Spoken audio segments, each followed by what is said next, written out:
Ladies and gentlemen, please welcome Greg Nojheim, Senior Counsel and Director of the Freedom, Security, and Technology Project for the Center for Democracy and Technology. Thanks, Jamal. I wish I had that voice that you have, but it is what it is. Good afternoon. My name's Greg Nojheim. I'm a Senior Counsel and the Director of the Freedom, Security, and Technology Project at the Center for Democracy and Technology. I'm delighted to moderate the fourth session of the Future of Speech week-long series of events. As those who joined us for our last couple sessions know, the theme of this year's FOSO is security and freedom of expression. And we're going to spend this week digging into important issues at the intersection of technology, speech, and our democracies. Today's session will focus on the global trends in anti-encryption initiatives and the implication of restrictive national laws for the open global internet. I'll also be talking about the Global Encryption Coalition, which CDT, with others, founded in May of this year. Before we get started, though, let's go over a few housekeeping rules. First, just as a heads up, we are recording and we are live streaming today's session on CDT's YouTube page. So if you have to pop out to another meeting, that's okay. You can catch up and watch what you missed later online. We're scheduled to go until 12 o'clock Eastern, that's for 1 hour, and our speaker schedules are tight. So we're going to try to do our best to stick to that schedule. If you have questions, get them in early. We're taking audience questions throughout the session. If you're connecting through the Zoom webinar, you can use the Q&A function at the bottom of the window. If you're following on the live stream, you can submit questions via email at questions@cdt.org or via Twitter using the hashtag CDT questions or the hashtag FOSO2020. CDT's communications manager, Elizabeth Seeger, will be monitoring these channels and will pass those questions to our team. We're delighted to welcome a very broad audience today, and we would remind all speakers and participants to try to keep our language as accessible and as understandable as possible to allow non-experts to follow more easily and to allow people whose first language is not English to follow more easily. Thanks again. That's the end of the housekeeping stuff. Now we're going to turn directly to the program. And I'd like to start first by welcoming our three speakers. Monique Mann is a senior lecturer in criminology at Deakin University in Australia, and she's the vice chair of the Australian Privacy Foundation. We've got Diego Canabera, a senior policy manager for Latin America for the Internet Society, or ISOC, and Mishi Chowdhury, the founder of the Software Freedom Law Center in India. Each of our speakers is here because they are from what we call an encryption hotspot.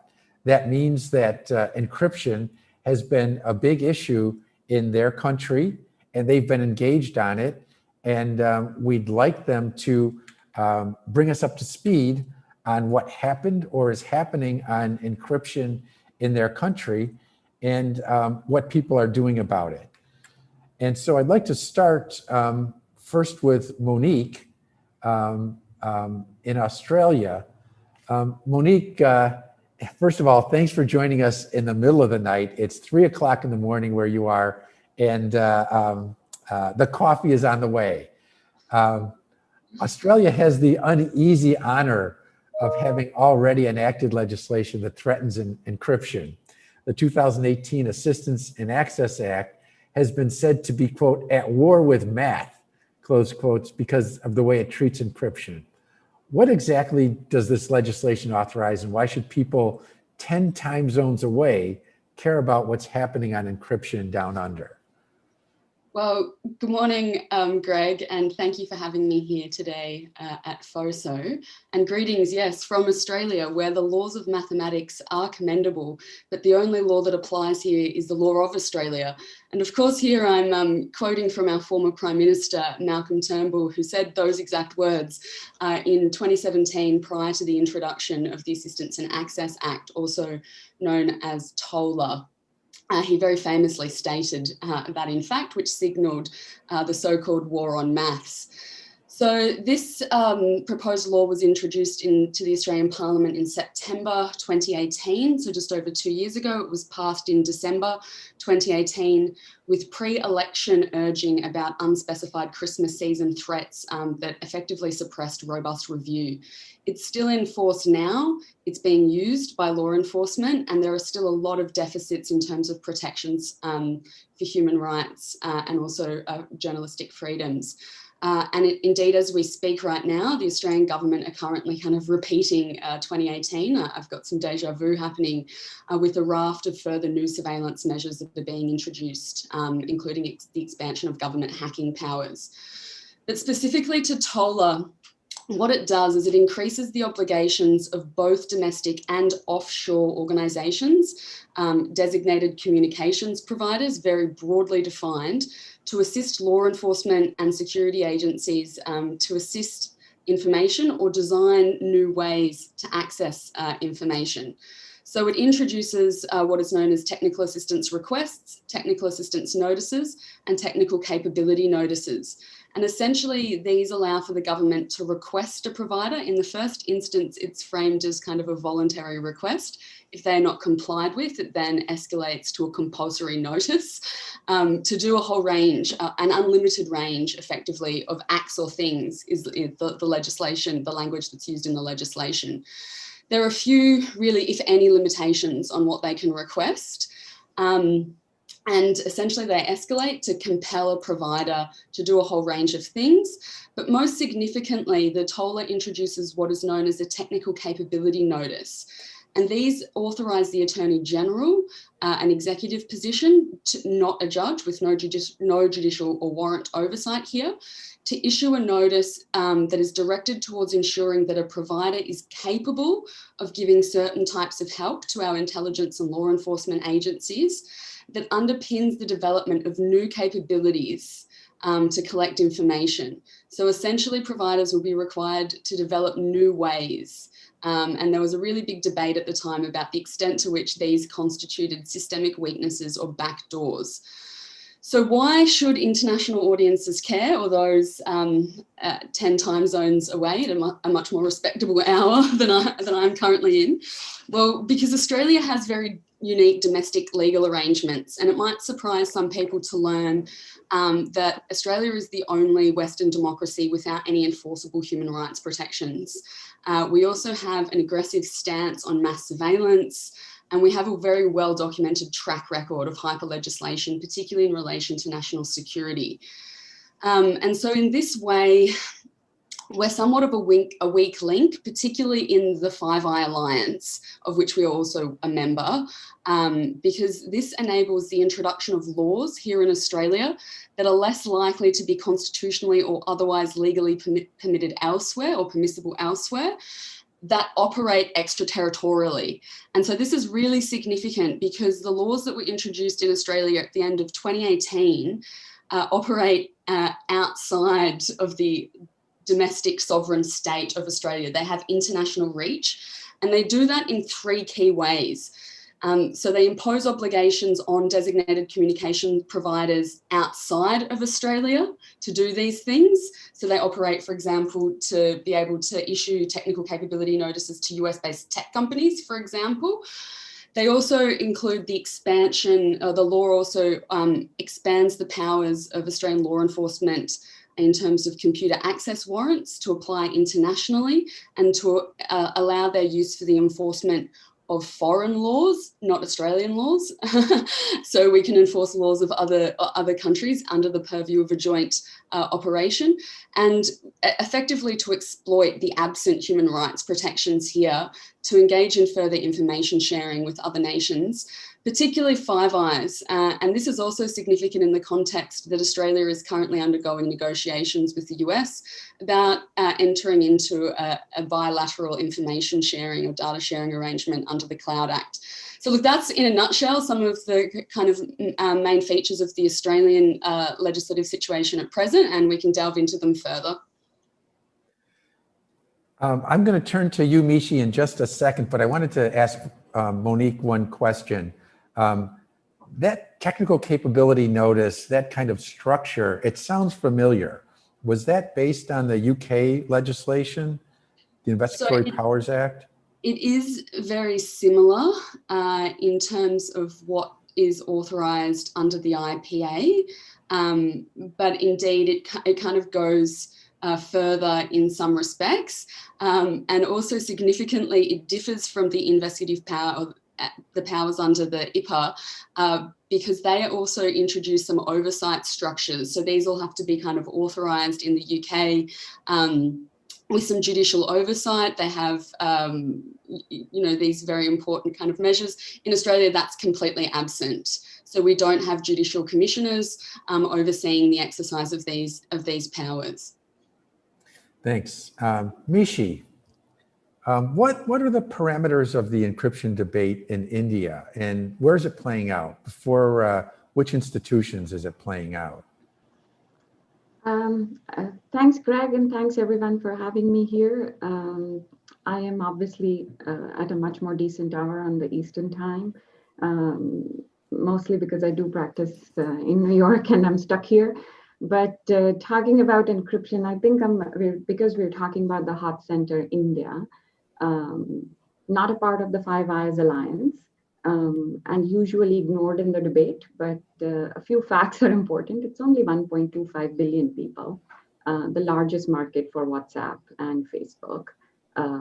Also, only 520 million internet users, 95% of who access internet through mobile devices.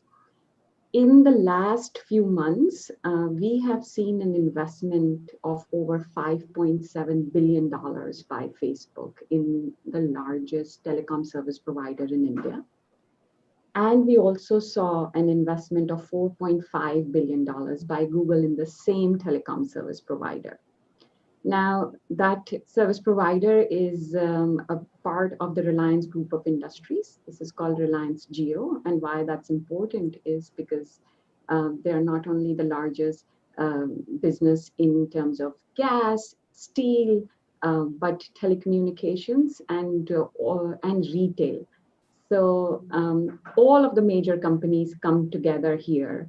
And the debate really matters in terms of encryption also, how regulatory framework will pan out. Now, as and what Greg asked me about what's going on, which institutions are now working out, WhatsApp has been trying to get a payment system, which is a license for it in order to convert all its major users also into a buying platform. India has had a notorious record of something called WhatsApp lynchings, which was misinformation and disinformation, which passed through these channels and then led to offline, real-life violence. And that time, the requirement of who the originator of these messages was, that is the discussion which started happening in the public domain. In October of this year, surprisingly, India joined the Five Eyes Alliance and Japan in issuing the international statement, which is on end-to-end encryption and public safety, which is mostly mumbo jumbo, because it is like, oh yeah, we love encryption, but we still would like you to give us access and acting with appropriate legal authority. Authorities can gain access to data in a readable and usable format. What is happening in India is a few stands, I would say, is that one major issue has been a committee on online pornography. Now, this is about child sexual abuse material, and a committee was constituted by the parliament. And what they were doing was to study the alarming issue of pornography on social media and its effect on children and society as a whole. That was the major mandate. Then they tabled a report in February of this year in which the recommendations was that there must be a traceability requirement, which should be in the Information Technology Act, which should allow to break end-to-end encryption to trace the distributors of child pornography. So that's a major important part. That's one part of it. The second part of it is the big debate in the great country called the United States of America, where everything is Section 230's problem. India also does have a safe harbor for intermediary liabilities. And there is subordinate legislation, which means obviously that there is an act, but the details and where the devil resides, those rules are made by the executive. And there are these rules which govern how the safe harbor is provided to intermediaries. Now, intermediaries in India is a group of various entities clubbed together. So which a Facebook, a telecom service provider, and a cyber cafe all are designated as intermediaries. And now those guidelines have also come up with a traceability requirement, which they say is that the intermediary shall enable tracing out of such originator of information on its platform as may be required by government agencies who are legally authorized. Traditionally, you've required, at least since 2015, a court order or a notification by the government if any content had to be taken down or any other information had to be provided. But now the push, which is to check ostensibly disinformation and misinformation, is that you must assist the government for traceability. These rules are under discussion as well, so nothing is finalized. There's a lot of discussion in the civil society and the public domain around that. Then the third major part of it is that India does not have an omnibus privacy legislation. There is a fundamental right to privacy, which was recognized by the Supreme Court in 2017, and an act, an entire legislation called the Personal Data Protection Bill has been pending in the Parliament for the last 2 years. Now, that act does require security safeguards for data fiduciaries and data processors to say you must have security safeguards which include the use of encryption. You must take steps to prevent misuse, unauthorized access, modification, and disclosure or destruction of personal data. And then there are, of course, the last but not the least, there are, of course, Supreme Court cases which are also somewhat trying to say that WhatsApp must do some magic and provide traceability. And last but not the least is the data localization requirements, which are also found in the e-commerce part and also the Federal Reserve equivalent, which is the Reserve Bank of India legislation for financial terms. So there are a lot of places we are seeing this demand, but most often when questioned, government officers love to say, oh, they love encryption, they don't want to break anything.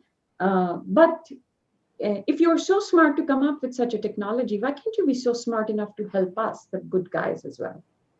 And sometimes one thinks that everybody's playing this naive game in order to fool everybody and nobody's getting fooled.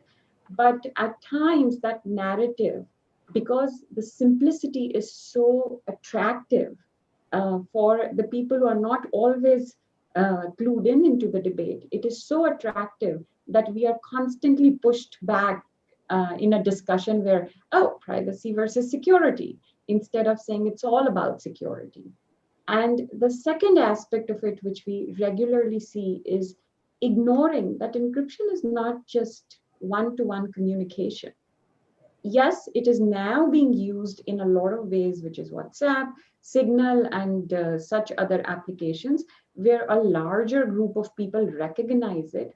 But that doesn't take away from the fact that all the financial transactions, the e-commerce, and all this celebratory stuff, which the politicians love to say, oh, we've made so much money and we're going to create so many jobs and we're getting so much of foreign direct investment, all that also relies on use of encryption.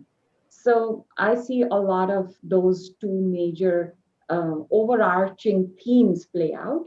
I'm sorry if I use too many details and jargon in terms of the legislative aspects, and I'm happy to go and zoom out and talk in a larger context later on. Thank you. Get it? Zoom out. Yeah. Diego, bring us up to speed on what's happening in Brazil on encryption. What's at stake, and where does the debate stand right now? Thank you very much, Greg. Thank you, CDT, for the invitation to join FOSO 2020. It's a real pleasure to be here with you. I think we have some background, Diego. Yeah, let me just try to let me just try to close this window here. One second. I thought he meant a computer screen window. There's actually physical windows too. I keep forgetting that. Yeah, the whole issue, Greg, is that there's this huge construction around here. I hope it gets better, but I can try to do some tweaks with the microphone, and I'm so sorry for that. But so let me answer your question by saying that the encryption debate has been going around in Brazil for the last couple of years. I would say 5 years ago. Some courts, lower judge courts, determined that WhatsApp should be blocked in the country at the level of the infrastructure due to failure from the then parent company, Facebook, to hand in personal data and the content of encrypted communications to law enforcement agents in Brazil. In one of those occasions, WhatsApp was blocked in the country and in countries in the vicinity for 48 hours. And that in a country like Brazil, where 85% of the population, not 85% of the population, but 85% of internet users rely on WhatsApp for everything that you can imagine, it had a huge impact. The matter actually reached the Supreme Court then, and the court was asked to declare whether blocking applications as a sanction to companies that adopt end-to-end encryption violates, for instance, freedom of expression, the right to communication, the right to privacy of the Brazilian populations, and also to declare whether some parts of the Brazilian Internet Bill of Rights was in line with the Constitution, basically parts dealing with some sanctions for companies failing to protect user data.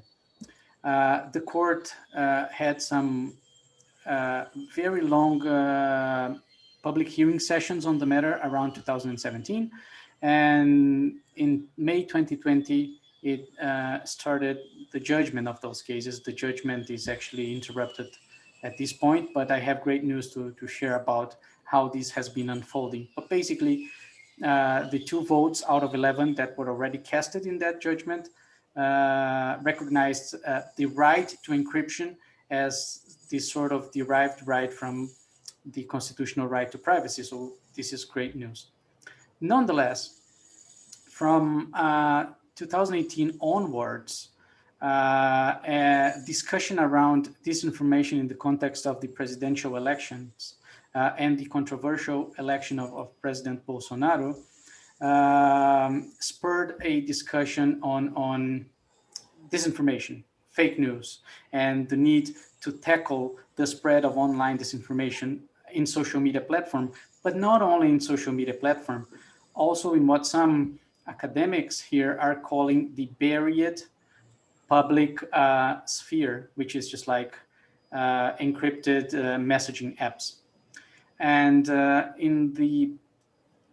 I would say in May 2020, we saw bills to tackle disinformation, online disinformation, popping up in the Congress, both in the House of Representatives and the Senate.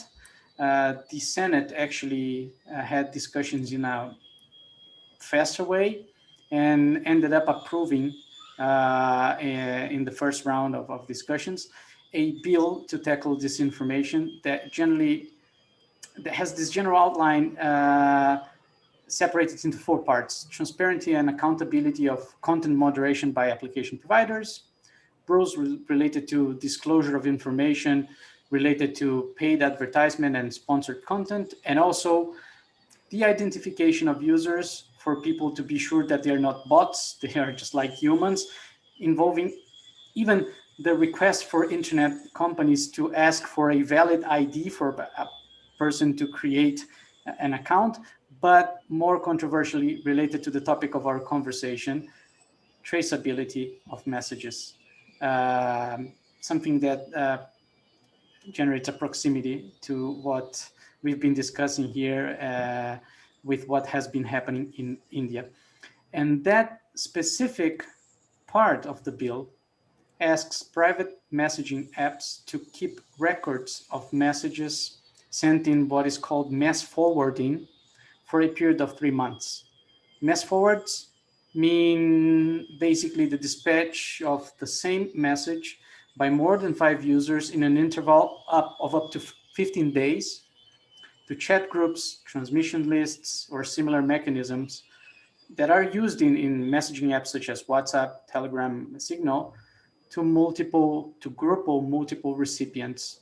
And that was the tricky part, because basically traceability as such would generate a dragnet of all messages that a user sent and received.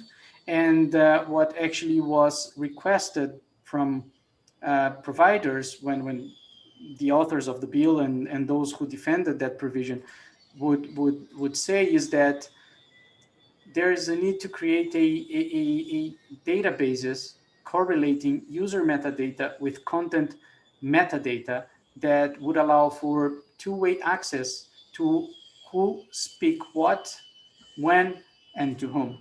And I mean, I could go over all of the details of that, but you can imagine all the problems that are associated with such a database, not only for freedom of expression, but also to the freedom of association, well, let's So say all technical problems inherent to that. Diego, is that what kind of its own weight? Is that what kind of caused the demise of the traceability requirement in that legislation? That it was just too burdensome? Yeah, I would say that it had 3 main reasons for all the outcry around it. One is related to freedom of expression and the chilling effect it would have on people's right to communication. I mean, would politicians communicate the same way that they communicate, knowing that all their messages would be recorded for a certain period of time? Would journalists communicate with their sources, bearing that sort of surveillance state mode in mind? That was the first thing, Greg. The second, I would say, was all the technical complexity involved in generating such a database and keeping that database, because actually, despite of the fact that we have a lot of material being produced, bearing in mind the Indian situation, people are still trying to say that it's really simple for a company like WhatsApp to generate a database of mass forward messages. And I think that that's what made the bill be approved in the Senate. But when it reached the House of Representatives, the stage where it is now, people simply said, no, we have to go back to the scratchbook. We have to talk to civil society organizations, the technical community. We have to understand more, because it's not as simple to generate a traceability model for messaging apps. It seems like WhatsApp was in the hot seat in both India and in Brazil. What was the relationship between, or what is the relationship between WhatsApp and advocates? Is there a clear line of communication? Like, can you go to them and figure out exactly what would be the effect on WhatsApp of a traceability mandate? Could they actually offer the service and provide traceability? Do you want me to go? Do you want Mish to go? I think that both of us can jump onto that. All of the things that we've heard here point to 2 directions in response to that call, Greg. Despite of the fact that the whole bill was crafted bearing in mind WhatsApp, it would be applicable overboard or across the board to all messaging apps. First issue there. The second is that WhatsApp relies on the Signal protocol, as far as has been noticed and has been audited by the technical community, etc., etc.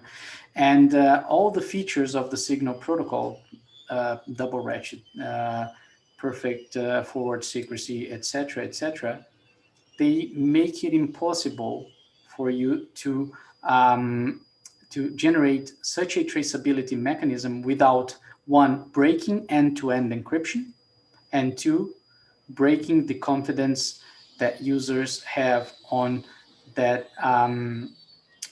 tool. So the general argument and the general discussion is here, okay, what is acceptable in terms of an intervention from the public sector in the way that technology is developed? And how much of that can be done without you simply breaking encryption with all the impacts that Mishi already presented here. I mean, you would not break encryption only to WhatsApp. You would break encryption to any other service that rely on the same protocol and that rely on encryption in order to protect data, to protect personal data, to protect information assets from the financial sector, from the public sector, et cetera, et cetera. So I guess that is the way the whole discussion took, the direction the discussion took, and that's why we actually, for now, could simply stall that threat. And the good news is that the draft text with which the House of Representatives is working now simply abandoned the idea of a traceability clause for messaging apps. Mishi, how is it playing out in India? Are those concerns likely to win the day? Well, technology is hard, and as is evident from the various hearings all the various countries have been holding, it takes time for everybody to understand, and judges are no different. So I would say there are at least 4 different petitions which have been tagged together and are pending in the Supreme Court of India. And they had started with a request that India has a unique biometric identification system, Aadhaar, which is also being notorious for all the various issues it does create, and its yo-yo mandatory voluntary nature. So the petitions wanted that somehow all WhatsApp accounts should be linked with that biometric identification number, so that the originator of each message can be identified. And the reason was to identify the users behind some misinformation or trolling, etc. And a lower court decided against the linking of such things, but then of course it is now, as I said, pending in the Supreme Court. Facebook has filed, and when you file a response in the petition, one can see what they have said. And they're entirely justified in objecting that they can't satisfy such an order without fundamentally compromising the architecture of the app itself. And however, there are certain academics who have filed some affidavits saying that there is a way you can label somebody, but so far our organization has actually analyzed those and have also produced a lot of material analyzing those proposals, most of them which either will not work technically or legally will not work. But the discussion is still continuing. I have not yet seen a nuanced discussion between the lawmakers, the judiciary, or the companies, other than these various moving parts which are going on right now. The civil society has been holding quite a lot of discussions. In fact, SFLC is working on a comprehensive report. Some of you have weighed in on that in terms of analyzing all aspects of it. And it's not that people do not recognize that there are real issues in terms of how companies give access to certain materials. But these days, because it is open season to attack tech companies, not without reason, I would say, but they are also expected to satisfy a lot of fantastic claims. So yes, surveillance capitalism is a problem. Yes, companies, when they decide that politicians are allowed to lie on their platform, it is a problem. But that doesn't mean you have to break encryption to solve that problem completely. The second aspect is, at least in the earlier part of 2019, which seems like forever ago because we've lived a decade in this last year, not earlier, in fact, I'm also confusing it, in the latter part, it was revealed that government of India had been actually, not government of India because they denied it completely, but WhatsApp said that there were 114 activists who had been targeted through their WhatsApp accounts. And these are lawyers, these are human rights activists, these are journalists who have been working, and the NSO group was involved. NSO group says, oh, our clients are only governments. And then WhatsApp goes to California and files a case against them. Nobody knows what's going on. It's a black hole. The government of India started saying, oh, WhatsApp is to be blamed. They have to explain. So, and WhatsApp, of course, goes to California and talks about it. But this is the problem of jurisdictions and the other confusions which creep in. Because companies love to play the game of Lex Loci server. My servers are in California, don't touch me. Well, that's not going to cut it, because if your biggest markets are in a country, you can't say, oh yeah, US is going to decide everything. So it makes a lot of issues so complicated, and then everybody's eyes start to glaze over. And that's why a personal data protection hearing in the parliament starts to steer into a direction where the parliament's committee is asking Twitter, why have you not removed a certain tweet, which we find objectionable? So I'm constantly seeing little pockets of very sophisticated discussion. The financial regulator, those are where the good discussions are happening. And companies like MasterCard, companies, financial institutions are also involved. And they are at least able to explain why a lot other will break and not just this. But the public discussion is not at a level where one would want. Having said that, this is the importance of popular culture. And Bollywood, which is our film industry, which is perhaps much bigger than any industry in the world, including the Hollywood, a certain kind of scandal played out, and WhatsApp messages of some big movie stars were released. And that started a major discussion about how important privacy and end-to-end encryption has become for everyday public.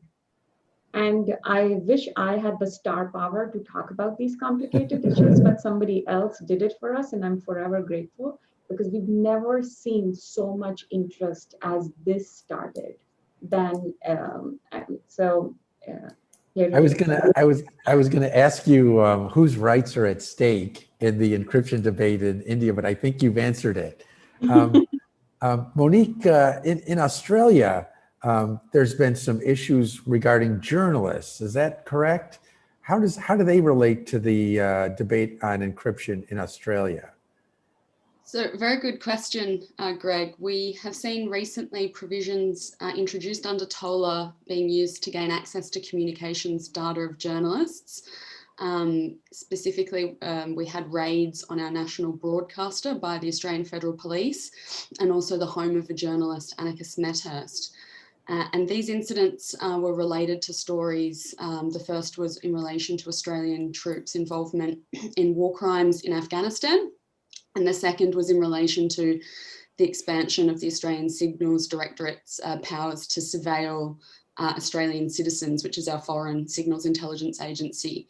And specifically, well, in both of those incidents, there was an attempt to access journalists' information and communications data, specifically in an attempt to identify their sources, those that were involved in unauthorized disclosure of the classified information that led to those stories. So the scope of the powers that were issued in relation to the raids on our national broadcaster included, the powers to add, copy, delete, or alter data. They actually went physically to the national broadcaster's offices. However, they could have done that remotely. They also have the powers to do that remotely and also covertly, I should emphasize. I think, again, just kind of emphasizing that there's really no kind of protections for journalists, or very limited protections compared to what we see elsewhere. So, for example, nothing similar to the First Amendment to the US Constitution that you enjoy in the US.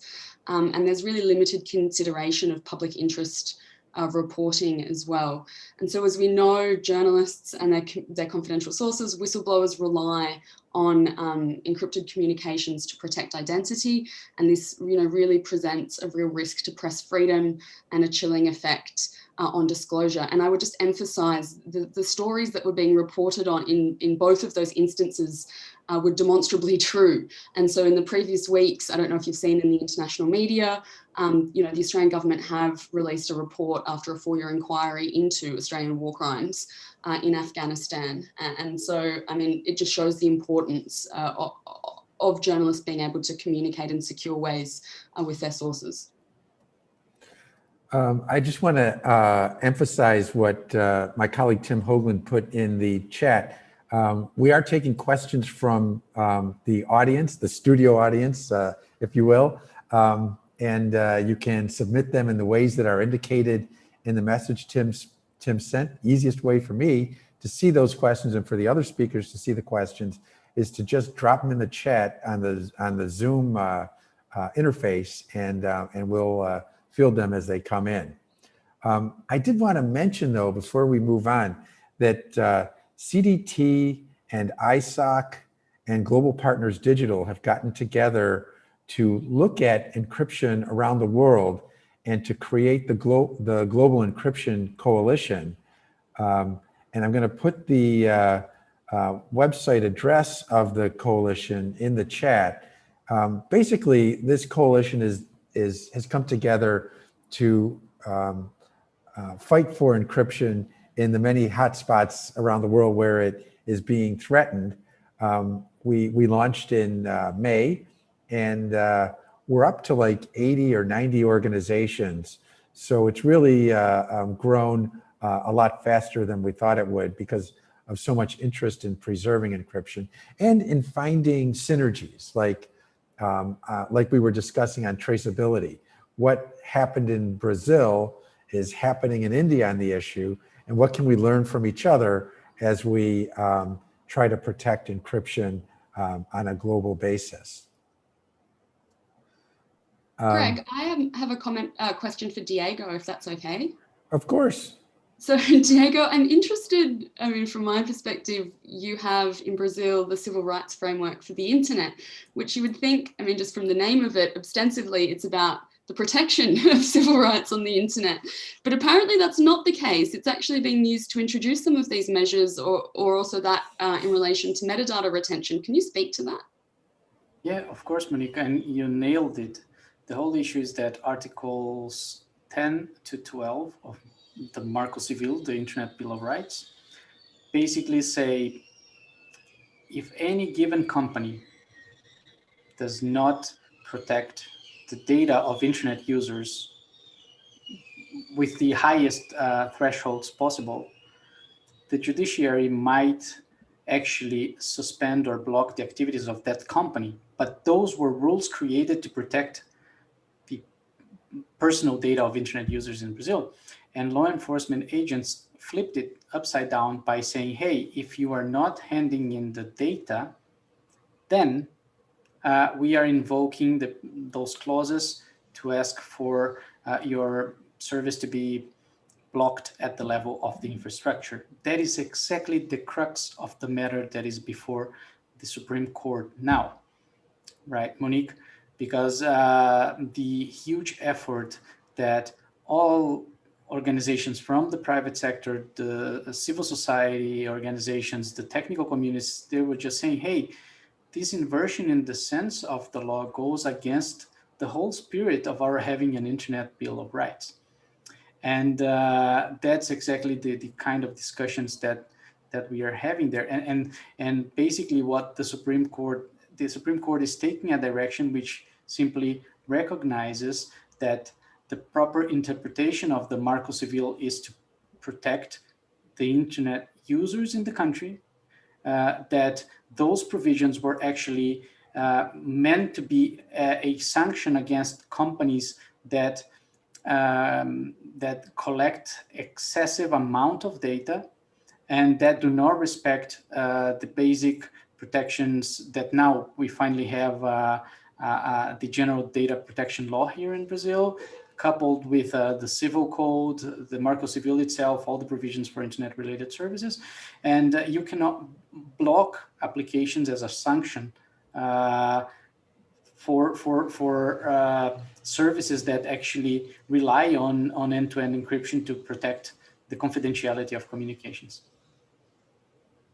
Can you put a company executive in jail as opposed to block? Go ahead. No, please go ahead, Greg. If there's a violation that relates to the company's inability to produce data because it has encrypted the data, can the company's representatives in country be threatened with prison? For a couple of years, Greg, and that's one of the main reasons for Brazil to have adopted an Internet Bill of Rights. Company executives were subject to such sort of threats. So we had YouTube blocked in the country in 2007. We had several executives being arrested for that specific reason between 2009, 2011. But then the judiciary reached a conclusion where that sort of prison is not in conformity with Brazilian law. Nonetheless, our, let's say, the code of procedures for civil and legal and criminal litigation says that the judge has this general authorization to take all the necessary measures for a court order to be fulfilled. And sometimes we see in lower courts that path being undertaken. Luckily enough, and the WhatsApp cases actually show that higher courts and even the Supreme Court, they tend to overrule those decisions in a matter of hours because that's not appropriate, that's disproportional, and that goes against the general spirit of the Brazilian legal system. It can also have a lot of effect on the company itself and its, its willingness to protect its users. I mean, it's hard to be courageous when your people are getting arrested. Let me put it that way. Mishi, a question came in for you on the chat. It follows up on your comments about the Parliament considering omnibus privacy legislation. What are the prospects of that actually happening in the next year? And are they looking at something that's like the GDPR? Is that the model for India moving forward on privacy? So I wish I could actually answer that question about the timelines, because we've been expecting that legislation to pass for a very long time. There is a joint parliamentary committee which is looking into that draft of the legislation which was submitted. And that joint parliamentary committee has now called several companies and several industry associations to depose before them. They have not called a single civil society organization so far. And we, as with many other organizations, did write to them that you have to listen to other people as well. I won't say it's like completely based on GDPR, but there are aspects of it which, of course, do inspire the various provisions of that legislation. Sometime last year, the government also constituted a committee which was called Non-Personal Data Framework. How are we going to use the non-personal data? And then they, of course, go on in this labyrinth, Byzantine way of defining what it would be, how it would be. And now it's being discussed as part of the same personal data protection bill. So, and in the meantime, obviously, because the pandemic struck this year, they have launched contact tracing apps from which people were forced to download those apps and give out quite a lot of sensitive data, which is now being handed over to a lot of startups to build national health stack. So as the use of free data continues, the parliamentarians are differing and not being very clear about where the legislative process is going. So my guess is as good as yours at this point in time. We know that the parliamentary committee is holding discussions, but the parliament itself is not meeting, considering it's the pandemic. Is that what they say? So I'm not sure how or what's going on. Unlike several other countries, these committee hearings are in-camera proceedings, so which means they're not publicly available. We do not know what other people said or did not say. I would say that there is that personal data protection bill, and then there's this non-personal data framework which is out there. And of course, because everything is so interrelated, you can't have one part, you can't decide on traceability and not think about how it would impact people's right to privacy. We do have an overarching fundamental right to privacy. So after a very clear Supreme Court judgment in 2017, and which also lays down that any legislation which will impinge on that right needs to be necessary and proportionate. So we'll see. Let me shift gears a little bit. What is the role of civil society in pushing back on the attacks on encryption that you've seen? How effective have they been? And what could, for example, a thing like the Global Encryption Coalition do to help out when these issues come up? Diego, could you kick us off on that? Yeah. Thank you for the opportunity, Greg. And I will just divide my answer in two parts. First is basically to say what I witnessed in the Brazilian context in the last months by the work of the Brazilian Online Rights Coalition. It's very tricky to say that. And the work in parallel of the Global Encryption Coalition. Basically, the Online Rights Coalition is a huge group of 40 plus organizations that do direct advocacy and coordinate multi-stakeholder engagement, dialogue, and action. And several of those organizations are also part of the Global Encryption Coalition. So there was this sort of international awareness raising and this joint effort among local actors and international actors in order to put the topic on the agenda and to raise all the issues that pertain to the discussion on a rights perspective, on an economic perspective, on a technical perspective. And then to sum up the importance of such work, I would like to share two quotes from the Supreme Court ruling on the WhatsApp cases that I think that represent the amount, the importance of that work that the Online Rights Coalition and the Global Encryption Coalition are doing in sort of helping educate policymakers to take the right decision when it comes to a matter as complicated as encryption. The first one goes as follows.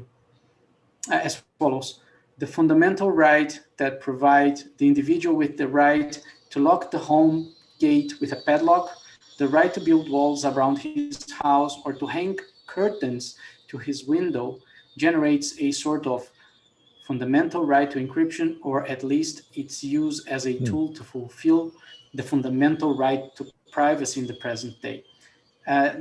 Justice Rosa Weber said that, and Justice Fachin said the following: all stakeholders heard by this court, several of them are civil society organizations, in lots of public hearings, recognize that encryption protects the rights of internet users, ensuring that the privacy of their communications, and in virtue of that, it is in the interest of the Brazilian state to ensure that companies and people to use encryption and maintain the digital environment as secure as possible.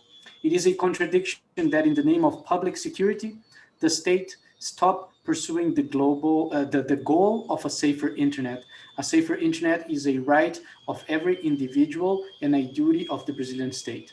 I guess that when you see such a high-level minister capturing that sort of information, those metaphors, that semantics for dealing with encryption, the right to privacy, the right to freedom of speech, and other fundamental rights, attest the way that civil society organizations have been working in the country and what we should be doing. Just like share those messages with policymakers and decision makers is really important, is, in my opinion, is the key role, the key role for civil society organizations, alongside as raising awareness for the general population about those issues. Mishi or Monique, do you want to weigh in as well? And if you do, please address one of the other questions in the chat, which is, what arguments are most effective with policymakers when it comes to protecting encryption? I can jump in here, if that's okay, Greg. I mean, I think the arguments, at least in the Australian context, that we've seen that are most effective in terms of, well, the arguments, those that policymakers use, relate to national security and, you know, child sex offending online. And I think that's a really challenging thing to kind of counter in terms of presenting alternative options, policy options, as well as this kind of rhetoric, as Mishi said earlier, of pitting privacy against security. Certainly in the Australian context, I mean, I think we should view these developments across, you know, or against a backdrop of very extensive existing surveillance powers and capabilities that law enforcement intelligence agencies already have, that are already really invasive and bad, and that they're continually being added to really on an almost daily basis at the moment, or at least it seems like that here in Australia. And so, look, I think in terms of answering your question around the effectiveness of civil society and what we need to be doing, I think, at least in the Australian context, is actually advocating for enforceable human rights protections in Australia, and viewing this not in such a piecemeal way, whether that be in relation to encryption or government hacking or facial recognition or mandatory metadata retention, because we have been, you know, we do have this kind of ongoing raft of powers and so forth, and it's really difficult to challenge because we don't have, you know, the same sort of avenues of recourse that other states do. So, for example, challenging these developments before a court of human rights, for example. And so I think really until we have a charter or a bill of rights at the federal level in the Australian context, yeah, there's not really much else we can do. Thanks. And I see Diego put in the chat that showing how they themselves, the politicians themselves, use encryption every day is important as well. Mishi, we're at time. Is there anything that you'd like to add here? No, everything is covered. I think Diego is right. When push comes to shove, you have to tell them about what if I can read your messages. One of the discussions we had, and a parliamentarian himself pointed out that it speaks to the nature of today's debate, that most parliamentarians now use Signal or WhatsApp for their phone calls rather than the regular phone calls. And I think if they were to admit all of that in public, that really makes a difference. I would say that the question said the international pressure works. Yes, it does if it sticks to the merits and the substance of things. I don't think, at least, I don't think that's most sovereign nations, but especially in India, where the nationalist fervor is almost in a direction where they're moving towards more protectionist measures. But nobody wants to be told that, oh, do it this way, and Indian government is wrong, kind of a tone which is sometimes adopted internationally, which is more critical without having an examination of what Western democracies themselves might also be doing. So something that sticks to the substance, and like there have been some letters which have been done by cryptographers and scientists and other people. Those really do make a difference, because to highlight that we are all in the same boat. And it's like science, physics or maths in Australia or in India or in US or in Latin America are not going to suddenly change. As much as we stick to that and give real life uses, that's much better than, as always, otherwise politics has a tendency to ruin all things in whichever direction they want to take it. Thanks. Very interesting. So Mishi, Diego, Monique, thank you so much for joining us. Folks on the phone or at your computers, thank you so much for joining us. Stay tuned for more on encryption. And if you have time, go ahead and click on the Global Encryption Coalition's website and see what we're up to. And we'll see you when we see you. Take care, everyone. Bye-bye. Thank you, Greg. Thank you, everyone.